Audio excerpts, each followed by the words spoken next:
Doctor साहब, opposition जमातों के राब्ते और मुलाकातों का सिलसिला जारी है। क्या ग्रैंड अलायंस बने जा रहे हैं अपोजिशन? अभी तो फिलहाल कोई मुझे आसान नज़र नहीं आ रहा है, लेकिन यह है कि जो भी मामला थे ना, ये सारे के सारे आप समझें कि अदालत, अंदरूनी मुल्क के जो हालात हैं, जो आपकी सरहदों पे हो रहा है, जो बैनुल-अक़वामी तौर पे मामलात हो रहे हैं सारे, उनके नतीजे में आपका मुल्क जो है वो एक डायरेक्शन लेगा। ठीक है, और वो ना सिर्फ ये और खुद ब खुद लेगा। तो मैंने आपसे कहा ना कि ये जैसे ये DOGE वाले निकाल रहे हैं लोग लिस्टें, तो हर मुल्क में एक DOGE हो तो कितना अच्छा हो कि वहाँ वहाँ पे ज़्यादा लोग भर्ती हों, वहाँ पे काम हो, ठीक तरह से डिपार्टमेंट चलें। और आने वाले दिनों में ये चैलेंज इस तरह इतना बड़ा होने जा रहा है, चले गए टेक्नोलॉजी की साइड पे या समझ बूझ अपनी ही फील्ड्स में, तो वो आगे निकल गई दुनिया। तो ये इस तरह से हो रहा है। तो गज़ा में जो सूरत हाल है, एक तो वहाँ पर ज़रा 24 और 72 घंटों की या 4 दिनों की बमबारी के बाद अब ज़रा मामला सेटल हो रहे हैं कि भाई ये डील वील कराओ, इसको बुलाओ। उधर से मैक्रों जाएंगे, मैक्रों के 3 दिन बाद बरतानवी वज़ीर आज़म जाएंगे। रशिया ने कह दिया, सॉरी अमेरिका ने कह दिया कि G7 की वर्चुअल मीटिंग है अभी मंडे को। तो उन्होंने कहा है कि नहीं, इसमें जो है ये पहले तो ज़ेलेंस्की शरीक हुए, तो ज़ेलेंस्की को भी शायद नहीं बुला रहे। उन्होंने कहा इसमें अग्रेसर क्लस निकालो, कनाडा को कहा है। तो अमेरिका ने स्टांस ली है उसके लिए। चाइना की तरफ से बड़ी तारीफ हुई है। G20 समिट जो हो रही है वहाँ पे, जो कि अमेरिका नहीं है तो G19 निकल आएगी, वो G20 है बहरहाल फोरम जोहान्सबर्ग में। चाइना ने इंडोर्स किया है कि अमेरिका और यूक्रेन के दरमियान जो मामलात हो रहे हैं उसकी बड़ी उन्होंने तारीफ की। चाइना ने कहा है कि बहुत अच्छा हो रहा है और हम जो है इसको मुकम्मल सपोर्ट करते हैं और हम इन सारे मुज़ाकरात के पीछे खड़े हैं और इनको सपोर्ट करते हैं। तो ये जो चाइना की स्टेटमेंट आई है ये बहुत इंटरेस्टिंग है। 32 China backs Trump's Ukraine peace bid है G20। ये बहुत, और US अलाई जो हैं वो ज़ेलेंस्की के पीछे खड़े हो गए और चाइना जो है वो ट्रम्प के पीछे खड़ा हो गया। ये कमाल है, चाइना ट्रम्प के पीछे खड़ा है और US अलाई जो हैं वो जो US के अलाइज हैं वो ज़ेलेंस्की के पीछे खड़े हैं। ये रॉयटर्स वालों ने भी कमाल की वो एक जो है ना, एक उन्होंने इसमें से खबर निकाली। बहरहाल अच्छा, एक तो ये हो गया। दूसरा जो है वो ये कि जो बहुत तलखी पैदा हो गई थी आज दिन में, उसकी वजह यह है कि वो जो 4 बाकियात जो कि यरगमालियों की आई थी, उसमें जो फोरेंसिक के रिजल्ट्स आए तो उसमें पता ही चला, एक तो उसमें 86 साल के ये साहब थे जो कि पीस एक्टिविस्ट इसराइल के थे, और एक वालदा, उनके हस्बैंड पहले रहा हो गए थे इसी माह के शुरू में, और वालदा और 2 बच्चों की जो वाक़ियात हैं वो हमास की तरफ से दी गई थी, लेकिन फोरेंसिक में पता चला कि ये उनकी वालदा नहीं है। और उसके बाद जो है वो काफ़ी एकदम से लोग खिल गए कि उनकी जो वालदा उस नहीं थी, बल्कि उसके बाद नेतन्याहू आ गए मीडिया पे। नेतन्याहू ने एक वीडियो मैसेज रिलीज़ किया और उन्होंने कहा कि गज़ा की कोई खातून जो है उनको वो मौजूद हैं इसमें, उनकी बाक़ियात हैं, लेकिन वो नहीं है, उन बच्चों की वालदा नहीं है जो कि अगवा हुई थी।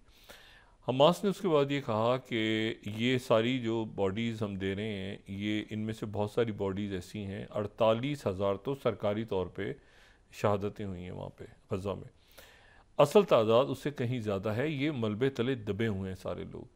तो ये गालिबन जो हम बॉडीज़ हमने निकाली हैं तो वो किसी और बॉडी के साथ, ये इतना एक अफसोसनाक वहाँ पे एक अलमिया है कि जिसको वो ये कहते हैं कि हमास की तरफ से बात ये कही गई है कि जी वो उसमें गालिबन किसी और बॉडी के कुछ हिस्से जो हैं वो डाल चले गए हैं गलती से, हम उसकी तहकीकात कर रहे हैं। लेकिन ये है कि ये बच्चे जो थे, ये बच्चे अपनी वालदा के पास ही थे, वहाँ पर शायद कोई और ख़ातून भी थी या ख़वातीन भी थी, तो वो भी उस बमबारी के नतीजे में जाने चली गई। तो ये उस ताबूत में, तो ये एक मसला हो गया कि उन्होंने कहा जी ये अब दोबारा जाके तलाश करें कि उनकी बॉडी के बाकी अज़्ज़ा किधर हैं। तो वो बस एक बड़ी अफसोसनाक सी सूरत हाल। तो उस पर आज दिन में ये हुआ कि ये पूरा हिल गया था मामला कि कहीं सीज़ फायर के ऊपर कोई मसला ना हो जाए, दोबारा से जंग की तरफ ना चला जाए। लेकिन इसी दौरान जो है रॉन डेमर जो कि नेतन्याहू के बड़ा करीब है और मुशीर है, और वो अब मामलात को तय कर रहा है। उसकी स्टीव विटकॉफ जो हैं, जो नुमाइंदा खुसूसी हैं अमेरिका के, उनसे मुलाकात हुई है वाशिंगटन में। और इसी दौरान आज सऊदी अरेबिया में इजलास जारी है। अभी तक जब ये प्रोग्राम जा रहा है यहाँ से लाइव तो कोई एलामिया नहीं आया, लेकिन सऊदी अरेबिया में वो बड़ा इजलास हो रहा है जहाँ पे GCC ममालिक के सरबराहान मौजूद हैं और इजिप्ट के प्रेसिडेंट अब्दुल फताह सीसी मौजूद हैं और किंग ऑफ जॉर्डन भी गालिबन हैं। तो ये सारी शख्सियात मौजूद हैं और ये उस प्लान पे गौर कर रही हैं जिस प्लान के तहत जो है वो जो ट्रंप का मुतबादिल प्लान है। अच्छा, वहाँ से बार बार मार्को रूबियो भी बार बार लोग सारे कह रहे हैं कि अब आप इसको जल्दी लेकर आएँ सामने, इसको जल्दी सामने लेकर आएँ ताकि हम इसको बात को आगे बढ़ाएं।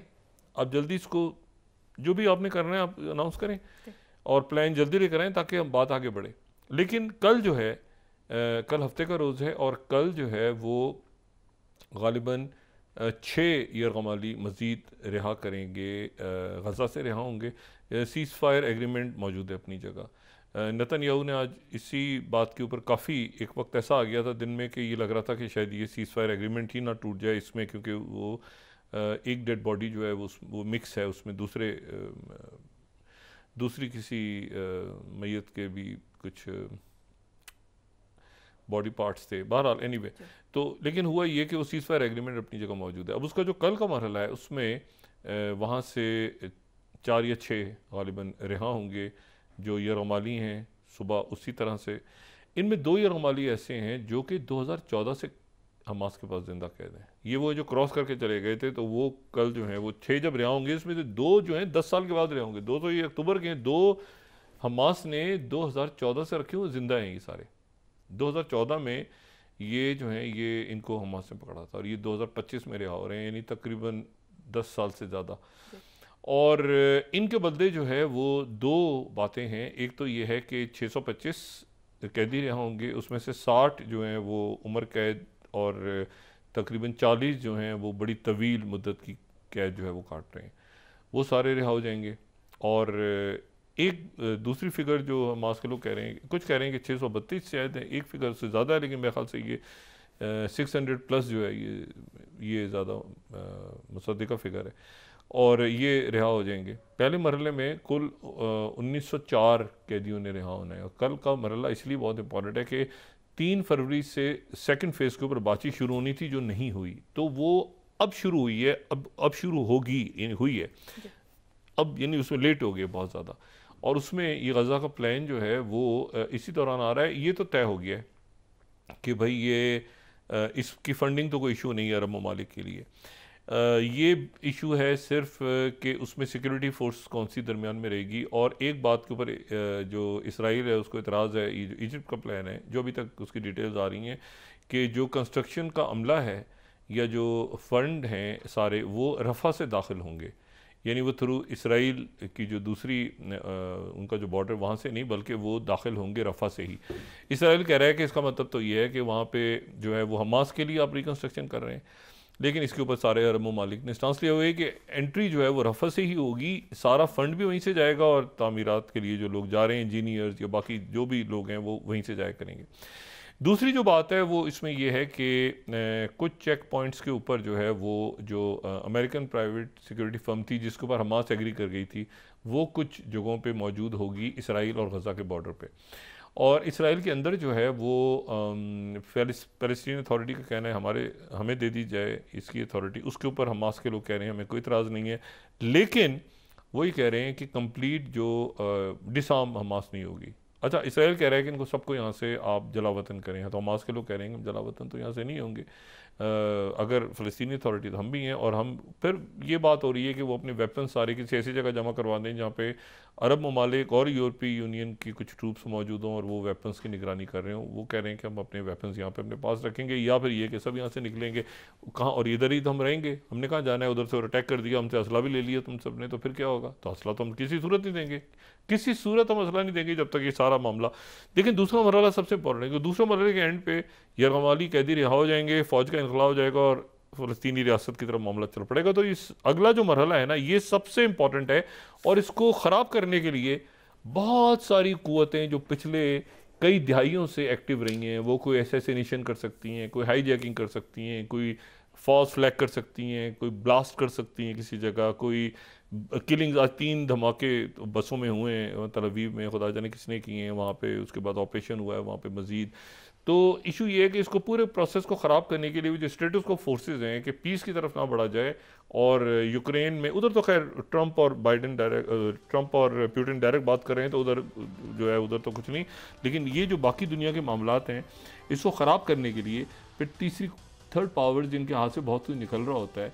ये नहीं, आप देखें ना कि अगर ये सारा AI बेस पे जा रहा है, AI कंट्रोल्ड स्पेस वॉरफेयर की तरफ दुनिया जा रही है। और अच्छा, इसमें न्यूरो वॉरफेयर की तरफ भी जा रहे हैं कि ये जो ब्रेन नर्व्स की हैकिंग कैसे होनी है, यानी न्यूरो टेक्नोलॉजी के साथ AI ब्रेन नर्व्स की हैकिंग कैसे होगी, और न्यूरो टेक्नोलॉजी के साथ AI जो है वो बिल्कुल नैनो लेवल पे काम कर रही है। तो इस वक्त जो है वो वहाँ चूँकि सारी दुनिया जा रही है, तो वो जो बड़े बड़े सूरमा इतने साल बैठे रहे हैं, जिनका वो जो होता था ना कि सेकेंड वर्ल्ड वॉर में ही वो कोड भेजा और मॉरिस कोड गया और ये गया और वो ग्रेजुअली फिर लोग आगे गए, तो वो सारे बेचैन हैं कि भाई ये सब ऊपर बात करें। जैसे स्विट्ज़रलैंड में मैंने कहा आपसे बात हो रही है, वो यहाँ पता ही नहीं था लोगों को कि स्विट्ज़रलैंड में मीटिंग हो रही है अमेरिका की और रशियन ऑफिशियल्स की ट्रम्प एडमिनिस्ट्रेशन के साथ। और इसी दौरान जो है वो जो ट्रेड सेक्रेटरी हैं उनकी चाइना के ट्रेड सेक्रेटरी से बात हुई है, टैरिफ्स के ऊपर भी बयानिया आया है। लेकिन वो बात असल में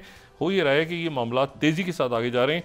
दो चीज़ें इसमें अच्छी हैं, एक तो ये कि ये जंगबंदी होने जा रही है यूक्रेन की, और उसमें कहीं ज़ेलेंस्की भी आ गए हैं बीच में, तो अच्छा है, बहुत ही अच्छा ज़ेलेंस्की आ जाए वो जंगबंदी। दूसरा ये है कि ये जो गज़ा का सीज़फायर प्लान है और ये मुतबादिल प्लान जल्द से जल्द 4 तारीख को बड़ा सरबराही इजलास होगा काहिरा में, लेकिन उससे पहले आज का जो इजलास हो रहा है रियाद का, देखना ये कि इलामी सामने आता है, कोई ख़बर सामने आती है, या ये सारा प्लान जो है ये 4 तारीख तक चला जाता है। और उसके ये अगर पहला मरहला और दूसरा मरहला गुजर गया तो उसके बाद ये फिर कंप्लीट आप सोचेंगे 2 स्टेट सोल्यूशन की तरफ, वहाँ ही सवाल खड़ा होगा कि ये सेटलमेंट्स का क्या होगा।